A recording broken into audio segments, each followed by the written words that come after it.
नमस्कार दोस्तों। सबकी निगाहें अमेरिका पर टिकी हुई हैं। अमेरिका के प्रेसिडेंशियल जो इलेक्शन हुए हैं, वोटिंग हुई है, उनके नतीजों पर टिकी हुई है। लोग जानना चाहते हैं कि ट्रंप अगेन या कोई बड़ा उलटफेर। मेरे साथ अमेरिका से जुड़े हुए हैं जाने माने चिकित्सक और अमेरिका की तमाम गतिविधियों को बहुत नज़दीक से देखने वाले भारतीय मूल के डॉक्टर मुनीश रायजादा। मुनीश जी, आपका स्वागत है। बहुत बहुत धन्यवाद ओंकार जी।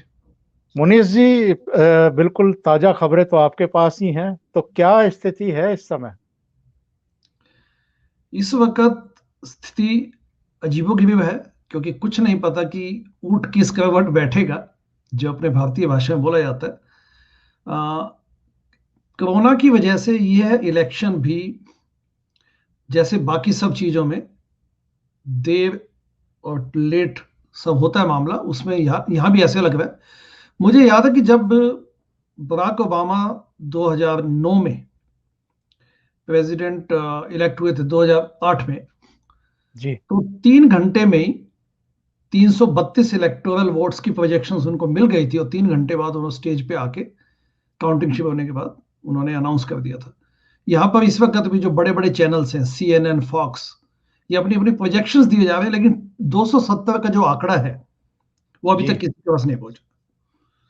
और ये लगता है कि पहुंचेगा भी नहीं, क्योंकि जो इलेक्शंस यहाँ पर होते हैं ओंकार जी, वो फेडरल ढांचे के तहत इलेक्शन कंडक्ट करना इज ए स्टेट इश्यू। तो अपने वहां जैसे सेंट्रल इलेक्शन कमीशन होता है या चीफ इलेक्शन कमिश्नर होता है, यहां पर वैसा फेडरल इलेक्शन कमीशन का वो रोल नहीं है। सभी सभी राज्यों के अपने अपने तरीके हैं काउंटिंग के। जैसे कोई स्टेट कहता है कि हम पहले जो काउंटिंग, जो जो बैलेट पेपर आए उनको काउंट करेंगे। कोई कहता है जो इन पर्सन जो उस दिन आके वोटिंग देंगे, 3 नवंबर का जो वोट पड़ा था, क्योंकि 3 नवंबर अब खत्म हो चुका है, 4 नवंबर यहाँ शुरू हो चुका है, उसको काउंट करेंगे। तो जी। सबके अपने अपने तरीके हैं। और वैसे भी इलेक्शन, क्योंकि कोरोना की वजह से काफी इस बार मेल से आए हैं इलेक्शन के, जो वो बैलेट पेपर्स, बैलेट्स जी। जो जी। आए, वो सब उसमें समय लगेगा। और इसमें भी कई अजीबो गरीबो किस्म की बात है। जैसे मान लीजिए एक बड़ा स्टेट है, उस बड़े स्टेट में भी लग सकता है कि ट्रंप आगे चल रहे हैं, लेकिन हो सकता है कि वहां पे जो एक बहुत बड़ी काउंटी है, जैसे फिलाडेल्फिया में ले लीजिए आप, पेंसिल्वेनिया में पेंसिल्वेनिया में लगता है कि ट्रंप इस वक्त आगे हैं, लेकिन फिलाडेल्फिया के आस पड़ोस जो बड़ी काउंटीज है, जहां पर बहुतायत में इमिग्रेंट लोग, ब्लैक कम्युनिटी के लोग या हिस्पैनिक कम्युनिटी के लोग, फिलाडेल्फिया में नहीं, दूसरी जगह जैसे, तो वो लोगों का वोट अभी, that counting still going on. तो हो सकता है रुझान किसी का हो, लेकिन जब तक वो काउंट हो तो पासा पलट सकता है। 2016 में 5 स्टेट ऐसे रहे जहां ट्रंप साहब ने जीत दर्ज की थी।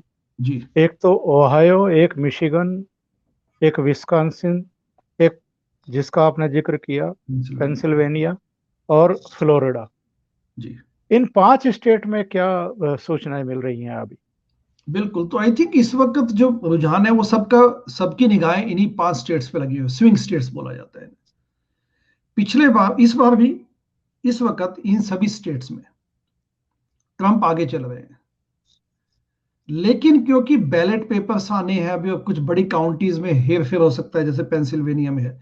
ओहायो वैसे CNN ने डिक्लेयर कर दिया कि ये ट्रंप को जाएगा, लेकिन मिशिगन, विस्कॉन्सन, पेंसिल्वेनिया और एरिजोना जो कि उस तरफ है, ये स्टेट्स मैटर करते हैं। सबसे इंपॉर्टेंट बात यह है कि इस वक्त जो लेटेस्ट, अगर अपन देखें काउंट पे, तो टेक्सास अभी तक डिक्लेयर नहीं हुआ है। टेक्सास का रुझान ओह। अभी तक नहीं हुआ। टेक्सास की आई थिंक 32 या 28 से ऊपर इलेक्टोरल कॉलेज के वोट्स हैं उसके। तो टेक्सास अच्छा रोल प्ले कर सकता है। फ्लोरिडा, ट्रंप की, फ्लोरिडा में भी आई थिंक 29 सीटें हैं। Florida is important. ट्रंप वैसे वहां आगे चल रहे हैं। तो ये मैटर करेंगे, ये 5-6 स्टेट्स। और मुनीष जी, पिछले चुनाव में ये माना जा रहा था कि जो 67% वाइट वोट्स हैं, उनमें से मोर देन 80% ट्रंप की तरफ आए थे। तो क्या वाइट्स वोट में भी इस बार कुछ फेरबदल देखा जा रहा है, कुछ बंटवारा देखा जा रहा है? नहीं, ऐसा नहीं होता, क्योंकि कुछ ट्रेडिशनली कुछ स्टेट्स रिपब्लिकन ही होते हैं एंड कुछ स्टेट्स ब्लू यानी कि डेमोक्रेट होते हैं। तो उसमें ये मैटर करता है कि जैसे पिछले बार व्हाइट्स में जो ब्लू कॉलर व्हाइट्स हैं, जैसे उन्होंने ट्रंप को वोट दिया काफी, तो ये हेर फेर तो हो ही सकता है। पीपल कई फैंस सीटर्स होते हैं, वो कभी डेमोक्रेट बन जाते हैं, कभी रिपब्लिकन बन जाते हैं, depending upon the issues that point.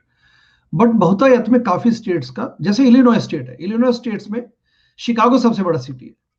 अब क्योंकि शिकागो एक डाइवर्स सिटी है, यहाँ पे पीपल ऑफ कलर ज्यादा है एंड मेट्रोपॉलिटन सिटी, तो शिकागो की वजह से इलिनॉय टिपिकली डेमोक्रेट।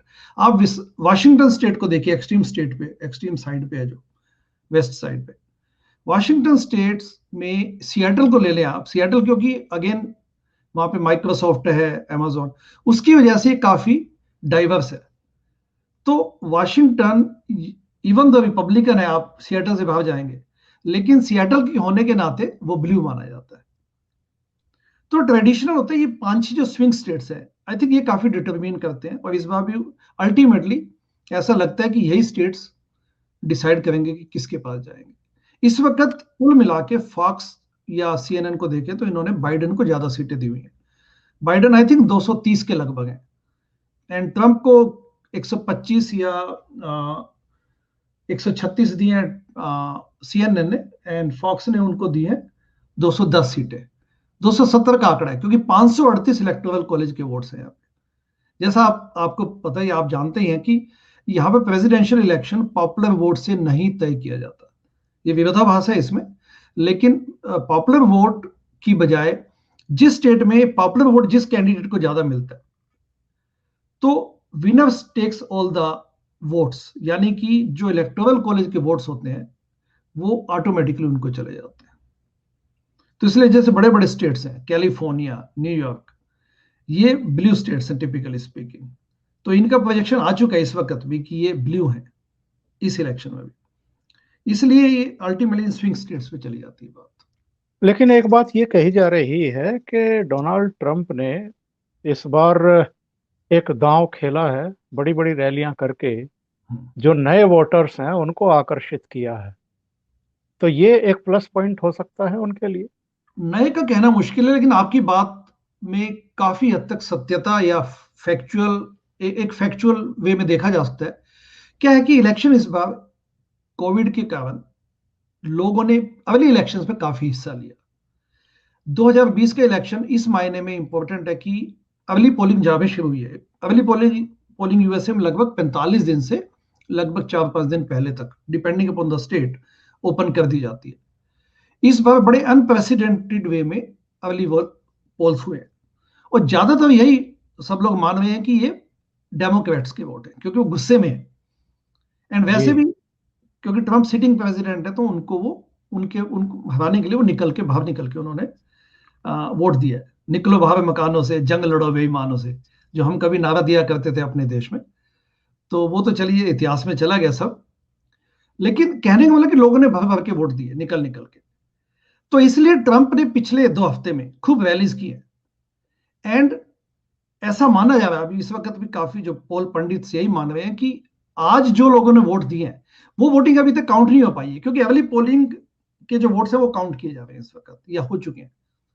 तो आज के जो वोट है, यानी कि नवंबर 3 को जो वोट पड़ा है, वो एक्चुअली ट्रंप के वोटर्स ने निकल निकल के उस दिन वोट डाला है। लेकिन हम्म। उसमें यूथ को उन्होंने मोबिलाइज किया, किसको मोबिलाइज किया ये कहना मुश्किल है।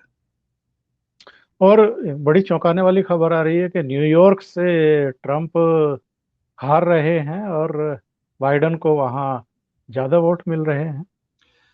हाँ, न्यूयॉर्क और कैलिफोर्निया ट्रेडिशनली ब्लू स्टेट्स माने जाते हैं। तो लेकिन अभी भी आश्चर्य वाली कोई बात नहीं होगी, क्योंकि अभी तक इस बार इलेक्शंस के जो नतीजे हैं, कंफर्म नतीजे, उसमें समय लगेगा। और जैसे मैंने और पहले, जी जी जी जी, ये जो खबर आ रही है कि साहब अंतिम चुनाव परिणाम आने के बाद वहाँ दंगे हो सकते हैं, जी और ट्रंप टावर पर सुरक्षा बढ़ा दी गई है, कुछ इस तरह की बातें कही जा रही हैं। कुछ हमारे यहाँ भी सोशल मीडिया पर कई लोग अटकलबाजी कर रहे हैं कि अगर वो हार भी गए तो भी व्हाइट हाउस आसानी से खाली नहीं करेंगे। तमाम तरह की बातें जो है वो कही जा रही है। तो ये तो बड़ा अन प्रेसिडेंट सा हो जाएगा कि इस तरह की बातें कही जाएं कि साहब वो आसानी से अपना पद नहीं छोड़ेंगे। तो अमेरिका में किस तरह की चर्चाएं हैं? बिल्कुल ठीक है आपकी बात। ब्लैक लाइव्स मैटर के वक्त लोगों ने, स्टोर्स ने अपने, क्योंकि जैसे आपको पिछले बार भी जैसे अपनी बातचीत में मैंने बताया कि काफी वेंडलिज्म, तोड़फाड़ की घटनाएं हुई।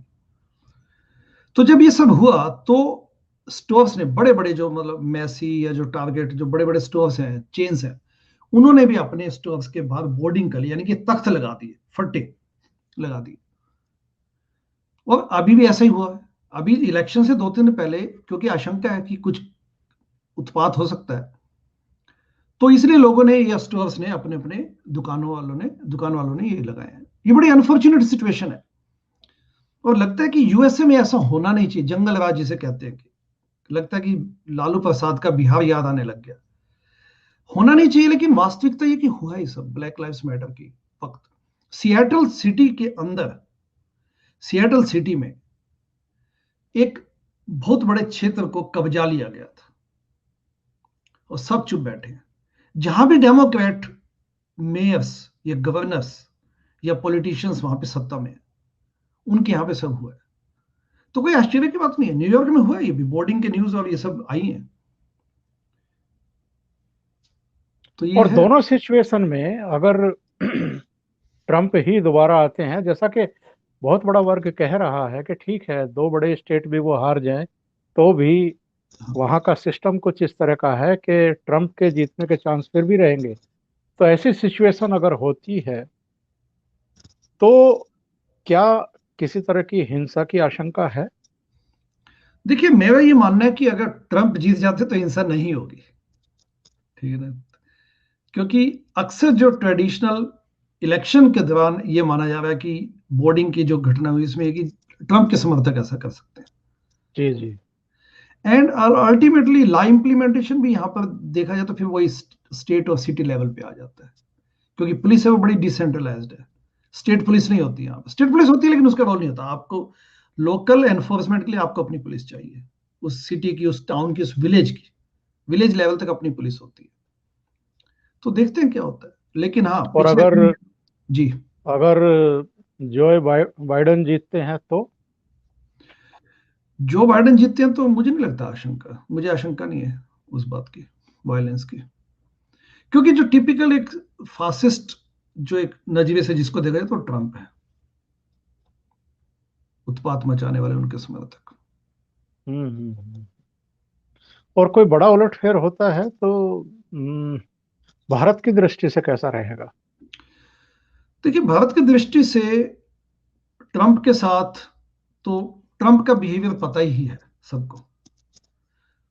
लेकिन ट्रंप अनप्रडिक्टेबल भी है, लेकिन लार्जली प्रो इंडिया है, इसमें कोई डाउट नहीं है।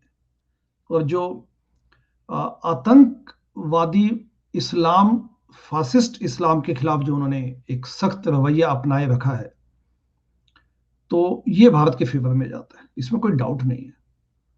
लेकिन उनके जो H1B के बिहेवियर को देखा जाए, क्योंकि H1B पे जब भी क्लैंप लगाया जाता तो सबसे ज्यादा नुकसान उसमें भारतीयों का होता है। एंड पूरे इमिग्रेशन मैटर में आप देखें, इमिग्रेशन का जो सिस्टम है यहाँ पे लगभग यहाँ पे टूटा हुआ है, कोलैप्स्ड है। इसको कोई फिक्स नहीं करना चाहता, ओबामा जी ने भी नहीं किया, उसके बाद ट्रंप भी फिक्स कर नहीं पाए इसको। एंड करने की उनकी कोई मंशा लग नहीं रही, वो ज्यादा पॉलिटिकल रेटरिक ज्यादा है उनका। तो उस पूरे, अगर आप देखिए इमिग्रेशन सिस्टम में, यहाँ पे 15-15 साल लग जाते हैं लोगों को इमिग्रेशन ग्रीन कार्ड वेट करने में।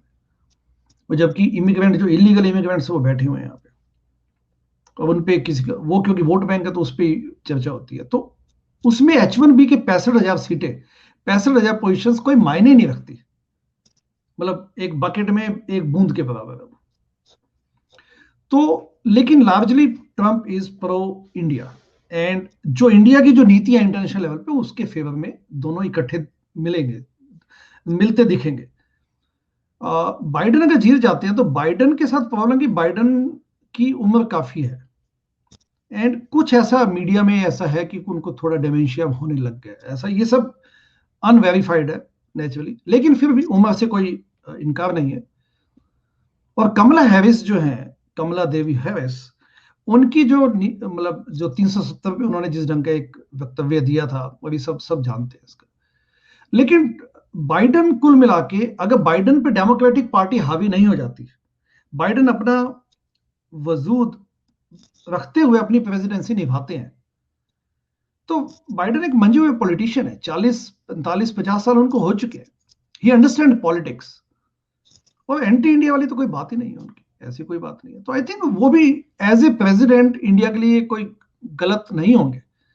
लेकिन ट्रंप की इमेज है कि हाँ, क्योंकि पहले से इक्वेशन है मोदी के साथ, लेकिन हमें नहीं पता कि इंडिया में भी अगले 4 5 सालों में क्या होने वाला है। तो ये अपना अपना एक दृष्टिकोण है, इसमें देखते हैं क्या होता है। और ये ह्यूस्टन और अहमदाबाद गांधीनगर की जो दो बड़ी रैलियां थी, उसको वॉश आउट करने के लिए जो तुरुप के रूप में ये कमला हैरिस को लेकर के आए थे डेमोक्रेट्स, हम्म। और उन्होंने कुछ गुल खिलाया, थोड़ा बहुत भारतीयों का वोट डेमोक्रेट्स की तरफ भी जाएगा उस तरीके से। देखिए, हालांकि जैसा आपने पिछले वीडियो में भी कहा था कि भारतीय बहुत कम रोल अदा करते हैं अमेरिका के चुनाव में, एक वहम है कि भारतीयों के वोट से कुछ बड़ा उलटफेर किसी के पक्ष में या विपक्ष में हो सकता है। ठीक बात है। आई थिंक आपने मेरे ख्याल से उत्तर दे दिया, बिल्कुल यही मैं भी यही मानता हूँ। तो 0.5% to 1% पॉपुलेशन है इंडियंस की, ठीक है, उसमें से काफी लोग वोटर्स नहीं होते, ठीक है। जी जी। और उसके अलावा ये पहला इलेक्शन है जिसमें मुझे लगता है कि इंडियंस, क्योंकि इंटरनेट की वजह से, ग्लोबलाइजेशन की वजह से, अब इलेक्शंस भी कई बार लोकल लगने लग जाते हैं। और एक भारत में एक बहुत बड़ा तबका है जो राइट दक्षिणपंथी होने के नाते, जो इस इलेक्शन में ट्रंप के प्रति काफी एक सिंपैथी रखता है। तो अब सबकी निगाहें तो इंडिया में भी इसको बड़े क्लोजली वॉच किया जा रहा है, क्योंकि एक्सेसिबिलिटी भी हो गई है। मुझे लगता है कि कुल मिला के अहमदाबाद या ह्यूस्टन की रैली मैटर नहीं करती यूएसए की पॉलिटिक्स में और यूएसए के पॉलिटिकल आउटकम में। जी जी जी। चलिए, अब तो बिल्कुल और 2 4 घंटे के बाद, 5 घंटे के बाद शायद जी। चीजें क्लियर हो जाएंगी और पता लग जाएगा कि ट्रंप बने रहेंगे या कोई अमेरिका की जनता के मन में कोई दूसरा भाव था, फेरबदल का जी। भाव था। जी। तो मुनीष जी, आप जुड़े, बहुत बहुत धन्यवाद, और देर रात जुड़े, अभी 12 बजे से ऊपर का समय वहाँ हो चुका है। तो बहुत धन्यवाद आपका। Thank you uncle ji. Thank you so much.